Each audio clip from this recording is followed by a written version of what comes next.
Is L'Oreal Bright Reveal actually worth all of the hype? Well, hey guys, in today's video, I'm going to be reviewing for you the L'Oreal Bright Reveal Dark Spot Serum and their sunscreen. I purchased these myself several months ago, and lately I have been seeing many ads for the Dark Spot Serum in particular, but I've also seen a lot of ads for the sunscreen. So starting out with the Dark Spot Serum. So it says 12% and then in parentheses niacinamide at the top there, plus aminosulfonic plus ferulic. So at first glance, you might think this is a 12% niacinamide serum. I certainly thought that when I saw it for the first time in the store on the shelves, but it's not. 12% refers to the sum total of the niacinamide, aminosulfonic, and ferulic acid. First of all, niacinamide is a fantastic ingredient for dark spots. It is typically gentle, generally well tolerated. Not only is it good for dark spots, but it's also an antioxidant, so it can help ward off oxidative stress from environmental exposures that kind of push the gas, so to speak, on processes that lead to dark spots. It's also wonderful for just anti-aging in general. It has anti-redness properties. It helps with the moisture barrier. I feel like it's very difficult for me to make videos without talking about niacinamide. No matter the topic, it seems like niacinamide pops up. But the reason I bring this to your attention is that the studies showing benefit with topical niacinamide use max 5% strength. And higher percentage does not necessarily equate to better results, and in many cases, for a lot of people, although not everyone, a higher percentage just ends up being more irritating. Because we don't know what percentage the niacinamide is at, doesn't mean that it's unlikely to be effective, but if it's on the higher end, it could be more irritating to you. But we're just guessing here because of the way they chose to market this product as a proprietary blend of ingredients that sum total are 12%. It could be a 1% niacinamide serum.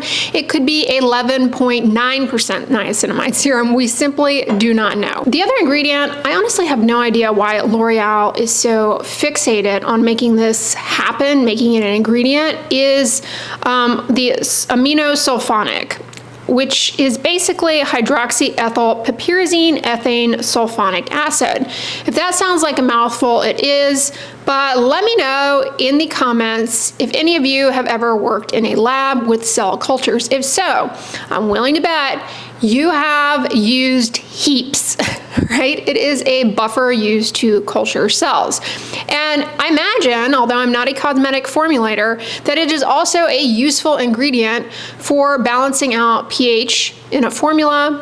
But L'Oreal kind of makes some claims about it, which I suppose in theory could, you could make an argument for, but it's kind of a little bit hand-wavy. They talk about it as an ingredient for exfoliation. I really don't understand why they keep trying to make heaps a thing.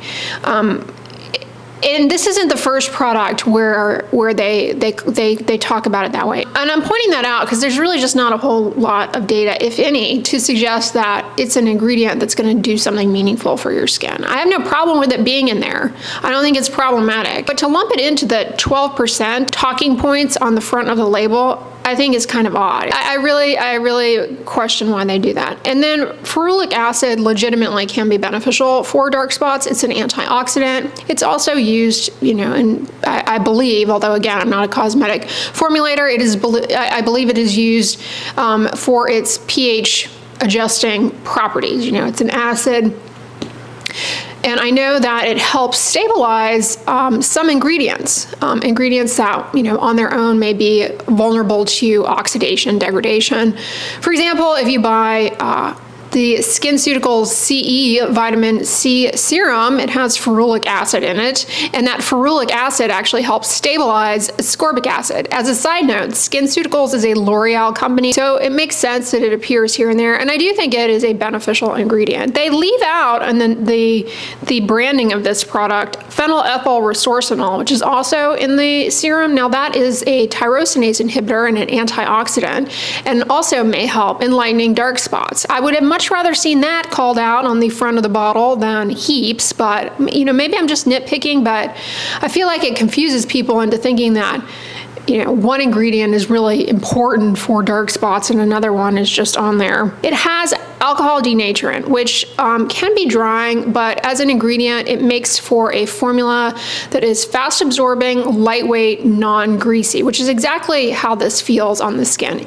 Alcohol denaturant also can help with ingredient stability and with improving penetration of ingredients. Now, with that may come an increased likelihood for irritation. So if you're someone who is at baseline more sensitive to niacinamide, a formula like this that is perhaps optimized for maximum penetration with that alcohol denaturant in there, it may make it even more irritating for you. You go online, you read reviews, and people are singing the praises up and down about how much this product changed their life. You buy it, and not only does it not work for you, but it breaks you out or something like that. That might be why. Some people are going to be more sensitive to certain ingredients and formulations. This also has mica, tin oxide, and titanium dioxide. But these ingredients are almost like makeup in a sense, and that they kind of create a little bit of a shimmer, which can, through light scattering, create the illusion that you have light and dark spots. For cosmetic reasons, you may be perfectly fine with that. It does kind of make the skin look instantly brighter, but that's not because of the ingredients per se,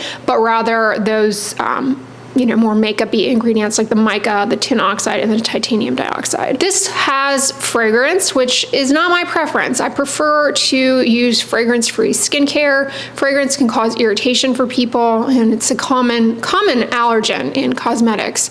And so for someone seeking to improve the look of dark spots, I think it's better to avoid it, but some people are not bothered by it and it never causes any issue for them. But this has a very strong fragrance that fortunately doesn't linger. Like when I use this serum, it's not as though I'm smelling this all day. It actually fades pretty quickly after application, which I appreciate. I can't stand heavily scented products where you're smelling it all day and it gives you a headache. That's not the case here. The formula is almost like a lightweight fluid lotion.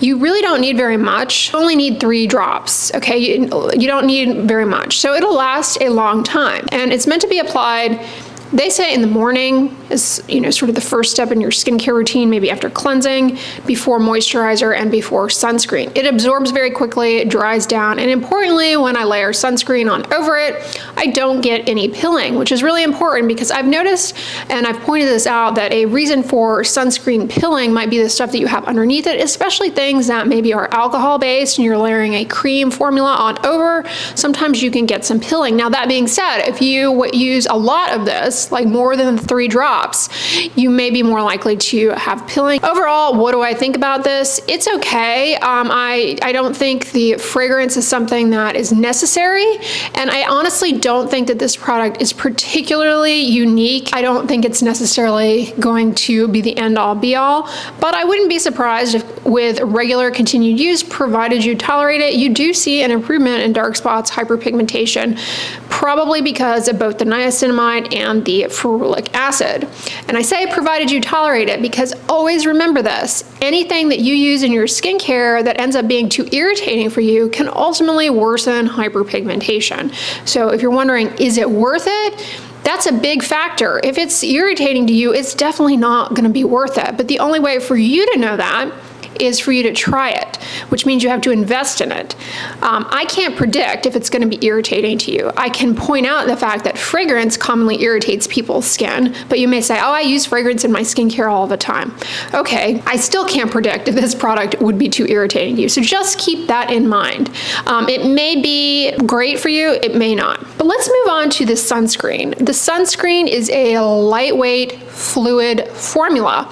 This sunscreen is fragrance-free. It is a chemical sunscreen, aka organic, meaning it has organic compounds as the active sunscreen ingredients, plural, and it does not leave a white cast. Absorbs really quickly. It's lightweight, like I said, non-greasy. It does have alcohol denaturant. Now, for that reason, if you have really, really oily skin, I think that this particular formula might be a good choice for you, and you might end up liking it a lot.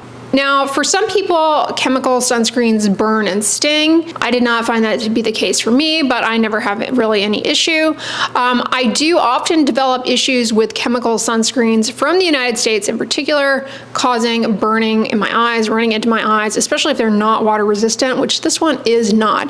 And I did not run into that with this sunscreen. It has phenylethyl resorcinol in it, just like the dark spot serum. So that's great. You're getting that antioxidant in there that may help with dark spots and hyperpigmentation. It's also a tyrosinase inhibitor.